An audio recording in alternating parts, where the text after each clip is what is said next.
तुम्ही पाहत आहात MCN न्यूज मराठी।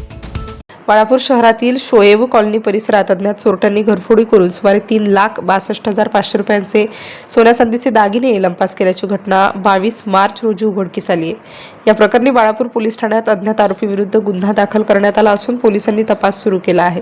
शहरातील धान्य व्यापारी मिर्झा निसार बेग गुलजार बेग 21 मार्चच्या सायंकाळी कुटुंबासह घरातील कपाटात ठेवलेल्या सोन्या चांदीचे कुलूप लावून नातेवाईकांना भेटण्यासाठी जळगाव जामोद येथे गेले होते। दरम्यान 22 मार्च रोजी रात्री सुमारे 10:30 वाजता ते परत घरी आले असता घराचा दरवाजा उघडा असल्याचे त्यांच्या निदर्शनास आले। घरात जाऊन पाहणी केली असता बेडरूमच्या दरवाजाचे तसेच कपाटाचे लॉक तोडून कपाटातील सोन्या चांदीचे दागिने चोरीस गेल्याचे स्पष्ट झाले। चोरीला गेलेल्या ऐवजामध्ये सोन्याचे नेकलेस, पोत, अंगठ्या, बाळी, लॉकेट, चेन तसेच चांदीचे दागिने असा एकूण 3,62,500 रुपयांचा माल असल्याचे फिर्यादीत नमूद करण्यात आले आहे।